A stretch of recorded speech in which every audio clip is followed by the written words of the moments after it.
Bonjour tout le monde, bienvenue à cette nouvelle vidéo de EWR édition Sauvons Impact Wrestling. On revient de Slammiversary. Slammiversary qui a été le meilleur show depuis le début de notre partie en termes de qualité. Je viens de m'en rendre compte en fait, étant donné que on a eu un bon show très équilibré. Hein. Le pire match dans le pay-per-view a été les Outlying contre les Mystic Creatures.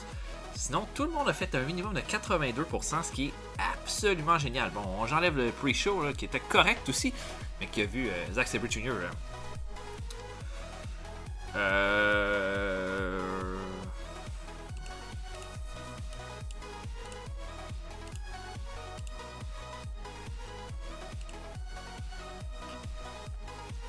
Bonjour tout le monde et bienvenue à cette nouvelle vidéo de EWR édition Sauvons Impact Wrestling. On est le lendemain de Slammiversary. Slammiversary qui a été notre meilleur show depuis le début de cette partie-là, après 33 galas, avec un overall rating de 82%. Slammiversary a été notre meilleur gala. Il y a eu des bons matchs. Mysterio contre Pentagon et Eddie Edwards contre Marty Scurll ont volé le show, littéralement. Et sinon, le pire combat a été les Outlying contre les Mystic Creatures. Donc, on a eu un super bon show. Et on se prépare pour le prochain qui va être Lockdown. Et à mon avis, Lockdown pourrait être meilleur encore. Je vais d'abord, j'ai signé Jeff Cobb lors du dernier épisode. Je vous montrerai ce que je vais faire avec durant le mois, mais je vais vraiment m'en servir. Et j'ai le goût d'ajouter un lutteur à mon développement. J'ai découvert que non seulement Evil était disponible, qu'il y avait des bonnes stats comme en développement, là, qui pourraient être vraiment bonnes, mais qui coûtent rien, il coûte 8000$. Alors, immédiatement, je le signe pour mon développement. Evil, ce que j'aime aussi, c'est que c'est un heel et c'est un heavyweight. Et j'ai pas beaucoup de lutteurs heavyweight dans mon développement. J'ai surtout des gars lightweight de la X-Division. Donc, ça va être un bon ajout. On a Abyss que ça se termine ce mois-ci. Abyss, c'est pas une question. C'est parce qu'il est vieux. Je vais laisser de la place à d'autres lutteurs dans mon roster. Mais c'est un gars qui est talentueux. Là. Sauf que je vais m'en servir ce mois-ci d'Abyss. Mais on s'entend que c'est ses derniers milles avec Impact Wrestling. Donc, je vais booker ce gars-là. Et on se revoit immédiatement après. Je vous dis même pas c'est quoi le main event. Là. Je veux vous faire des surprises. Je veux vous faire des surprises, puis je vais vous en faire live. Ok, donc Impact Wrestling commence avec un Tag Team Action Death Row. L'équipe de Bram et de Sami Callihan affronte All Egos de Eli Drake et de Kevin Matthews. Combat tout à fait acceptable pour commencer le show. Eli Drake l'emporte, évidemment, parce qu'Eli Drake va être notre gros contender pour le titre de Ethan Carter III. Il frappe Sami Callihan avec un objet pour faire le pin 1, 2, 3. Combat correct, 80% de match quality, c'est bon. 72 de crowd reaction aussi.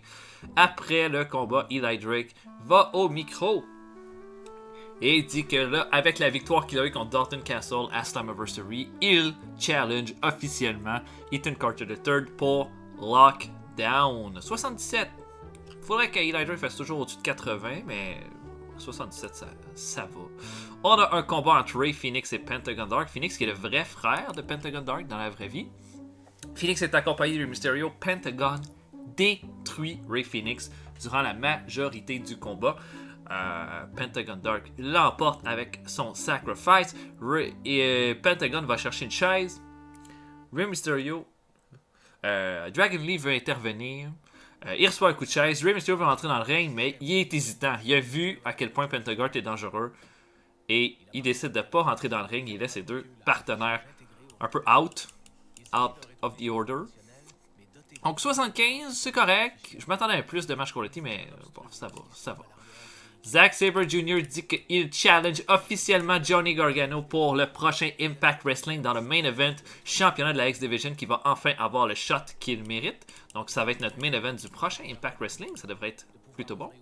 Et notre main event, on a un rematch de Slammiversary. Alberto El Patron affronte Kenny Omega. Alberto El Patron a l'air vraiment de vouloir aller chercher cette victoire-là. Mais Kenny Omega, encore une fois, réussit à prendre le dessus sur El Patron et lui fait son One-Winged Angel sur le ciment pour la victoire. Omega fête dans le ring après, mais il sera un low blow de El Patron qui commence à l'attaquer sauvagement. Et heureusement, Kota Ibushi vient sauver Kenny Omega pour terminer le show. El Patron décide de quitter le ring. Ibushi relève Kenny Omega. Les deux se serrent dans leurs bras. Et est-ce que les Golden Lovers semblent un peu être... Après avoir un peu feudé ensemble pour le titre d'X-Division, les Golden Lovers sont revenus ensemble. Ça nous fait un 75 pour DDT TV. C'était pas génial. Ben, je pense que les deux combats, comme Holly Ghost contre Death Row puis Pentagon Dark contre Ray Phoenix, je me serais attendu qu'ils soient meilleurs que ça, mais c'était des combats qui étaient corrects. Le main event, Omega contre El Patron a vraiment été très bon. Mais je savais et tout que j'irais pas chercher énorme avec l'entrevue de Zack Sabre Jr. puis l'intervention de Kota Ibushi à la fin. Donc, ok, le Road Agent qui dit qu'Omega puis El Patron, ça clique pas. 3.97 pour DDT TV, ce qui est, ma foi, je pense que c'est bon. C'est notre plus meilleur rating qu'on a jamais eu pour DDT TV. Wow! Et là, on se prépare pour Impact Wrestling. On sait déjà que le main event va être Gargano contre Zack Sabre Jr. Et on va avancer jusque-là. Donc, je book, on se voit. Ok, donc notre combat d'ouverture est un tag team match. Andrew Everett et Eddie Edwards affrontent Abyss et Kongo Kong. Pourquoi j'ai fait ce combat-là? En fait, j'aurais pu faire un combat simple, mais je voulais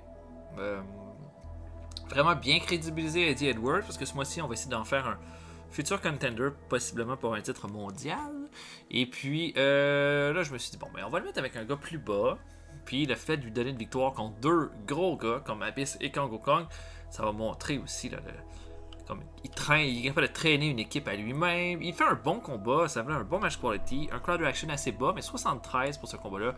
Pour moi, c'est tout à fait correct. Eddie Edwards surprend Kongo Kong avec un roll-up pour la victoire et on a un bon petit combat d'ouverture. On a Aaron Rex ensuite en backstage qui dit que Dalton Castle semble encore avoir des problèmes avec lui. C'est son problème.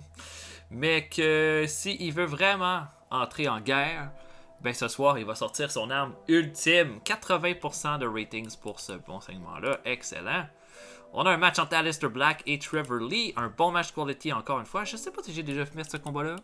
Peut-être la semaine avant Slammiversary. Je m'en rappelais pas. Aleister Black qui l'emporte contre Trevor Lee. Dans un bon match, mais un crowd reaction encore bas. Aleister Black devrait peut-être utiliser dans des angles pour augmenter son overness, on verra. Mais là, je pensais que des victoires, ce serait suffisant. Mais en ce moment, ça n'est pas encore.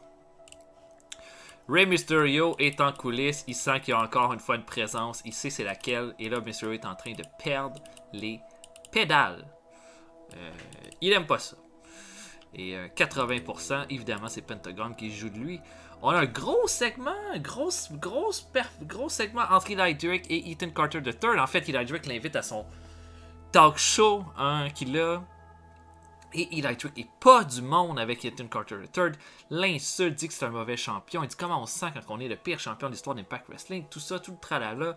Ethan Carter est quand même assez calme.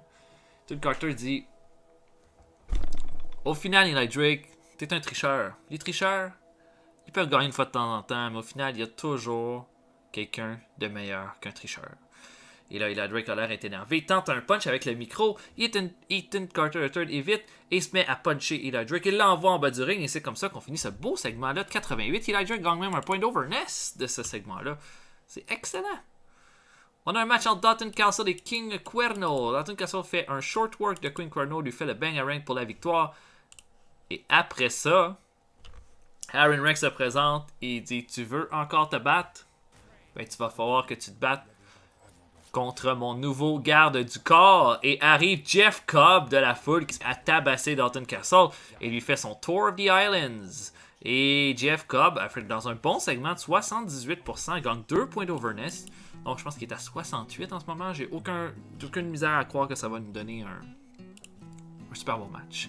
Mark Briscoe affronte Jay White. C'est un court combat. Et Mark Briscoe lui fait son mark-out pour la victoire, 69%. Mark Briscoe, tout comme Eddie Edwards, doivent être crédibilisés comme des World Contenders. Donc c'est pour ça que je lui donne cette victoire-là, mais c'était vraiment pas mémorable. Alberto El Patron dit que c'est inacceptable ce qui s'est passé dans les 2 derniers galas, que El Patron avait tout pour battre Kenny Omega, mais que Omega a eu de la chance dans les 2 fois. Et là, il dit que Kota Ibushi s'est mêlé de ce qu'il lui regardait pas à DDT TV et qu'il le challenge pour le prochain DDT TV la semaine prochaine dans un one-on-one. 85%, El Patron, toujours très fiable. Hein. On a Zack Sabre Jr. qui demande son shot immédiatement pour le titre de la X-Division. Johnny Gargano arrive au ring. Les gens ont l'air de beaucoup plus aimer Johnny Gargano que le détester. Hein? On sait qu'il est tellement bon dans le ring. Et Gargano dit que Kota Ibushi lui a donné tout un combat à Slammiversary, que c'est un grand adversaire, puis que il veut offrir un classique à Zack Sabre Jr. Il demande de lui serrer la main. Et là, la foule est complètement du côté de Gargano, qui visiblement est en train de faire un face turn. Et ce face turn-là lui donne 4 points d'overness, mais un segment assez oubliable à 68%. Zack Sabre Jr. veut pas y serrer la main, lui donne un coup de coude d'en face et le match commence. Donc on a notre championnat de la X-Division entre Johnny Gargano et Zack Sabre Jr. Bon match pour terminer le show, 83%, avec un match quality de 87, crowd reaction de 80%. Malgré tout, Gargano l'emporte avec son Gargano Escape sur Zack Sabre Jr. et garde son titre de la X-Division qui gagne en image grâce à ce combat-là. Donc on a une bonne façon de terminer le show, un bon 77 pour Impact Wrestling. Et c'est pas mal ça, c'était un bon gala. On a eu 1.87, c'est pas la meilleure affaire, mais c'est pas mauvais non plus. Et voilà, et là on va avancer, peut-être qu'on va pouvoir se rendre à la fin du mois, regarder c'est quoi l'état des choses. L'état de nos finances aussi, l'état de notre développement. Parce que notre... Ok, là, c'est la fête à Braxton Sutter qui a 37 ans, King Cuerno et Angelico. Ok. En termes d'argent, on a fait moins que le mois passé, à peu près 400 000 de moins ce mois-ci, mais on a beaucoup plus, les worker costs ont augmenté. Donc, malgré tout, le staff cost aussi a augmenté.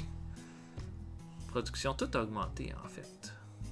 On est rendu à combien là? On est rendu à 58 en public image. On peut bien se permettre que ça baisse un peu. On a tellement d'argent qui dort. Là. D'ailleurs, la production, on va l'augmenter de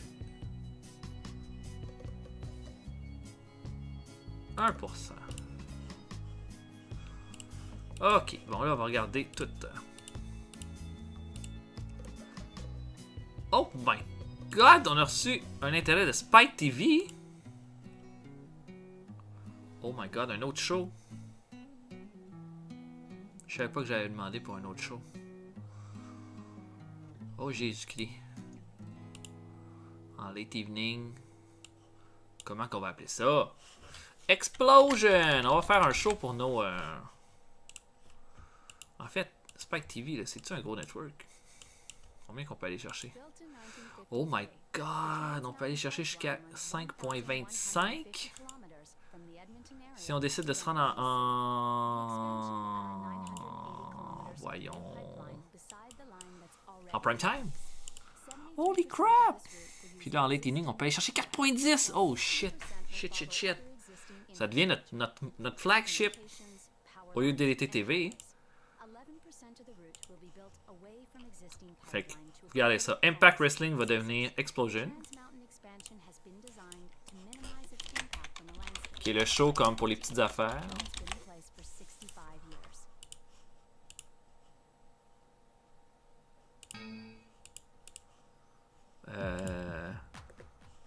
Explosion va devenir Impact Wrestling le samedi. Tout juste avant...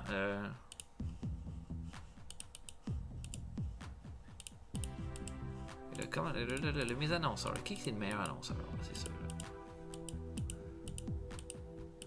Depuis le début, je mets Josh Matthews alors que c'est Mike Tenay mon meilleur annonceur. Non, j'ai mis Jeremy Borash. Tu m'as fait bon. Oh my god! Bon. Fait que pour ça, on va mettre Mike Tenay.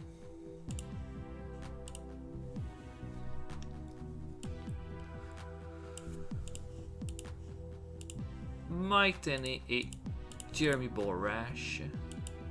Puis à DDT TV, là, on va enlever Jeremy Borash de là, puis on va mettre Mike Tenay, ça va augmenter la valeur. Est-ce que D'Angelo Dinero pourrait être un... Oh, je pense que oui, moi.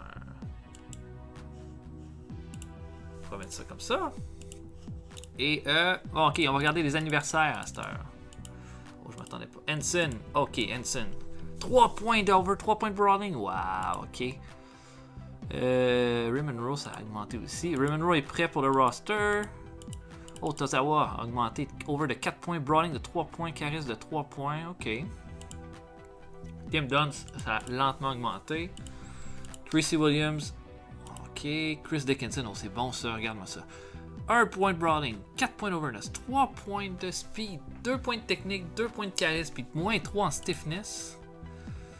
Oh, Timothy Thatcher, pas de technique, mais tout est bon. Juice Robinson, c'est un bon mois ça. 3 points de brawling, 2 points de speed, 2 points de technique. Mark Andrews, faut qu'il augmente son speed encore. Oh oui, c'est ça.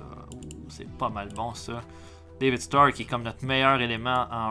Ok, 1 point de brawling, 1 point de speed, 2 points d'over, 3 points de technique, 2 points de charisme. Pete Dunne, lui tout, pas mal solide. Wow. 3 points de speed, 2 points de brawling. Leo Rush, 3 points en speed. Ouh, ça va être laid ça. Matt Riddle, lui tout, pas mal bon. 1 point de brawling, 1 point de speed, 3 points d'overness, 2 points de technique, 2 points de charisme. Oh, Matt Riddle est prêt. Oh, oh là là là là. Freddie I, c'est pas mal bon aussi. Wow, plein de 3 points. Trent Seven, Tyler Bate.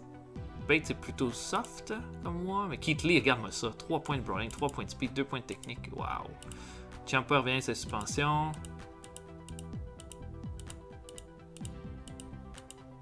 Il reste un mois au contrat d'Abyss. Notre public image monte. Ok. Oh, Braxton Sutter, ça doit pas être fort ça. Il y a 37 ans. Ok. Ray Monroe et Matt Riddle sont prêts. Bon. Ray Monroe, il n'y a pas grand chose qu'on peut faire parce que moi j'attends vraiment que.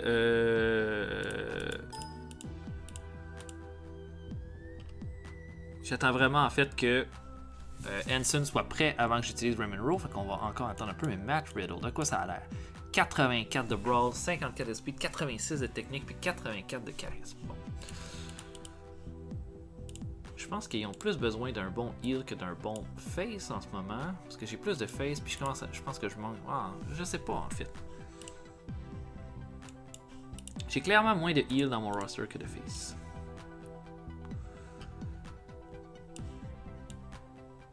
Mais de toute façon, Riddle, on va pas s'en servir vraiment pour le prochain pay-per-view. On va peut-être commencer à le construire. On va le faire en recall.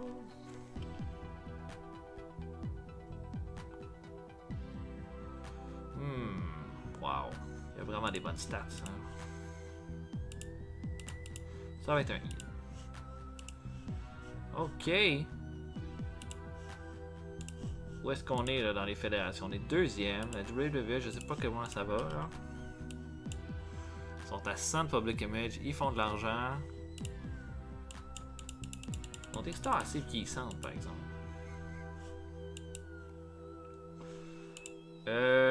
Ok. On va regarder l'état de notre développement. Parce que là, avec toutes les stats qui ont augmenté, il y en a qui doivent commencer à être hot. Regardez ça. Tozawa, ça va bien. Dickinson, 82 de brawl, 77 de technique, 80 de charisme, il y a juste 53. Fait que s'il pouvait monter à son charisme à 85, là, ce serait automatiquement presque un main eventer. David Starr, regardez-moi ça. Ça va être assurément un main eventer quand il va arriver. C'est complètement cinglé, ça. 75, 80, 91, comme il y a des stats déjà pour être un main eventer. Freddie High, le charisme est bon. Wow, ça commence à être impressionnant ça. Le catch point, là, ça va être une sacrée équipe quand ça va être prêt. Hangman Page, je pense pas qu'il a augmenté parce que... Ouais, je pense qu'on vient de le signer, c'est pour ça. Ensign, 84 de Brawl. 72 en carrière, c'est pas mal bon ça. Le jus. Oh, le jus ça va bien. 76 en Brawl, 50. Oh, ça va être un bon élément ça. Keith Lee, ça commence à être solide. On va lui donner encore un peu de temps à lui. Lio Rush aussi, mais il a pris quand même 3 points de speed. Si ça continue comme ça, Lio Rush, ça pourrait être... peut-être pas énormément de charisme, par exemple. Mark Andrews, 84 en speed, ça commence à embarquer. Pete Dunne, 78 de brawl, 87 en technique. C'est lui, je pense que ça va être probablement un de nos prochains qui va rentrer dans le main roster. Raymond Robot, lui, est prêt. Tim Dunst, les stats, 89 en charisme, 73 de brawl, 81 de technique. Timothy Thatcher n'a pas augmenté en technique, mais il a augmenté dans les autres affaires. Mais c'est un peu bas là, dans les autres. Mais quoique 68 de brawl, c'est pas mauvais. Hein. Tracy Williams, comme Freddie Eye, ça commence à être très impressionnant. Trent Seven, 84 de brawl, 86 en charisme. Tyler Bate, ça va bien. Wow, on a un bon développement. Donc, je vais arrêter l'épisode là-dessus. Donc, on va commencer le mois de juillet, pour le mois prochain. Ça devrait être assez solide. Ça devrait être assez solide. Le mois qui nous attend, là, je m'attends à avoir un fun fou. Et j'espère que vous allez en avoir aussi avec moi. Donc, on se voit pour un prochain épisode, tout le monde. Laissez des commentaires, likez la vidéo si vous avez apprécié. Et abonnez-vous au channel si ce n'est pas déjà fait. On a plein d'autres séries de plein d'autres jeux qui sont en train de courir en ce moment. Mon nom est Retro Plover et je vous dis salut!